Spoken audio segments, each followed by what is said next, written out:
The Dolphins survived a tough game, but were able to beat the Titans 16-10. Jay Cutler, not a great day for him. 12 of 26 through the air, only 92 passing yards, threw a touchdown, also threw an interception. Fans were booing Cutler and chanting, "We want more," referencing backup quarterback Matt Moore. Dylan, do you think Coach Adam Gase should stick with Cutler? Or do you think maybe he should look to the backup and Matt Moore? Look, they won the game.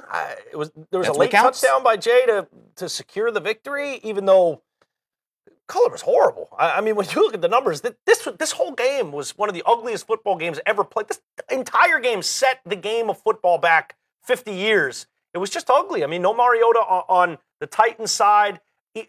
Castle was bad. Cutler was bad. Both offenses looked like they couldn't get out of their own way. Both teams with less than 200 total yards. Both teams with 2 turnovers. The third down efficiency was garbage. Only 2 total third downs for the Titans.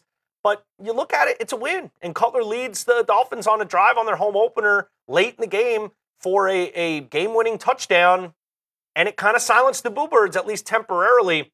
I think it's got to be a short leash at this point just because we haven't seen for a couple weeks now really at all. Yeah. Jay Cutler looked like, okay, he's got that chemistry he had with Adam Gase previously before coming to Miami, and that this thing is going to work and just get better and better week after week as they get more comfortable in the Dolphins setting here. It just doesn't look like that, so I think it should be a short leash, but the result of the game is a win, and Cutler found a big way to come up with a touchdown late. So I think that has earned him the ability to continue to start for this team for now. The fans' hopes are so high, though, because we think of this as an explosive offense. Devontae Parker did get injured in this game, right, so he wasn't there in the second half. But when you look at Jarvis Landry, some of those other weapons. But I did hear some of Coach Gase's post-game comments, and he said it's just not on Cutler. He said there have been several drop passes from receivers. True. So when you look at the stats and you see 12 of 26, below 50% completion rate, immediately you're like, oh, my goodness, Jay Cutler stank. Or Jay Cutler was stinking up the joint. But if your receivers don't help you out and drop some passes, that can skew some things, whereas you're not giving him some help. And that's definitely true, and that happened today without a doubt. But that kind of happens with rhythm. You know, when you see Cam Newton today, it was so great with his completion percentage. The ball just kind of finds receivers. Receivers make plays. They're on their toes. It was the opposite for the Dolphins in this offense. You know, when Jay's throwing a million miles over someone's head, then next play when he hits them in the hands and they drop it, there's just not that consistent rhythm happening with this entire offense. And there's too many good players on this offense for that to be the case.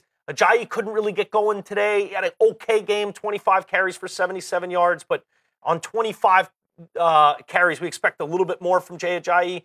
And, you know, Cutler only 92 yards through the year. Just the total yardage in general from both these two teams. It was like watching paint dry out there. But in the end, it's a victory for Miami, a much-needed one, and one where you're going up against the Tennessee team that's reeling a little bit. No Mariota. Yep. You're at home in Miami. You got to win that game. They find a way. It's a W, but it wasn't pretty. Dolphins improved to 2-2. I'm sure Coach Gase will take it. Fans may want to change. We'll see how it all shakes out in the MIA Stadium. We've got all your updates.